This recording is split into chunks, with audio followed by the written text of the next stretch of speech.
E neste domingo, 13, em entrevista ao programa Contraponto da Brasil Paralelo, a deputada federal Caroline Detoni, do PL por Santa Catarina, presidente da CCJ, advogada e mestra em Direito, falou sobre a grande conquista da comissão nesta última semana, que foi a aprovação das PECs que limitam os poderes da nossa Suprema Corte, também conhecidas por pacote anti-STF.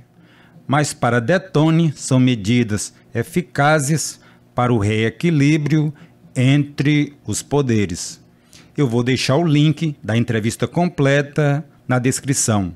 E se gostar, por favor, dê um joinha, comente, compartilhe e inscreva-se no canal se ainda não é inscrito.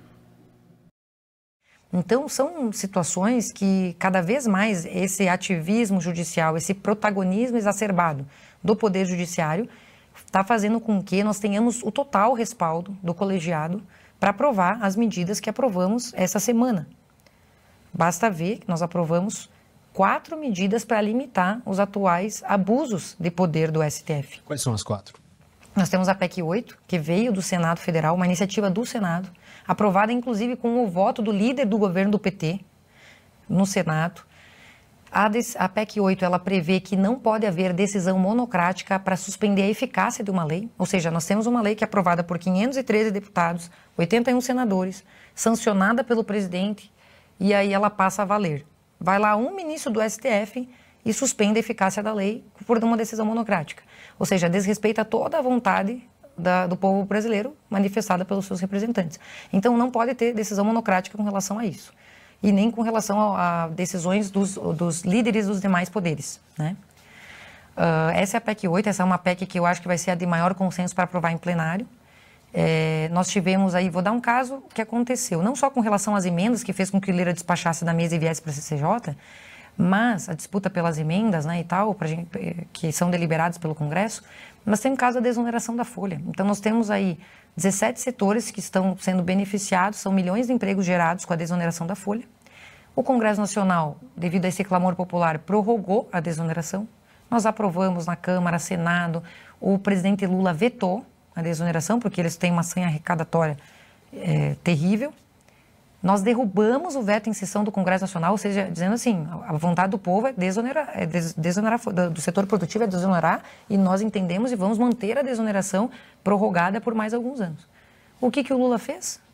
Então, assim, peticionou para o Supremo Tribunal Federal. Caiu na mão do Zanin, um ministro nomeado por ele, que foi o seu advogado, inclusive. Eu entendo que ele nem deveria ser ministro.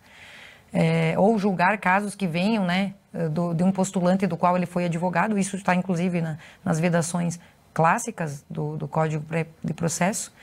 E ele, por uma decisão monocrática, ele determinou que o Congresso revisse a sua posição e voltasse com a oneração da folha num prazo aí gradual, sob pena de eles fazerem isso por decisão judicial.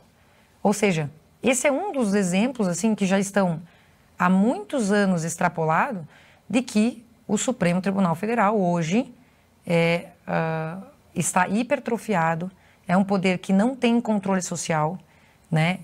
São agentes públicos intocáveis. Nós vivemos hoje uma realidade onde temos uma certa categoria de agentes públicos que são intocáveis, que não passam por nenhum crivo, nenhum controle, nenhuma avaliação periódica, e não tem nenhum voto.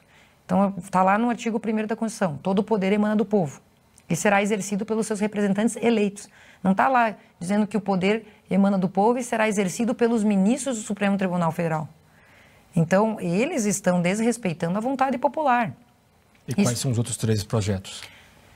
Os outros 3 projetos são a PEC 28, que justamente nessa esteira desse ativismo judicial, de que eles estão inovando na ordem jurídica algo que é de competência exclusiva do Congresso, toda vez que, por decisão judicial, houver uma norma geral e abstrata sendo criada por meio de uma decisão, de um voto, nós podemos sustar essa decisão no Congresso.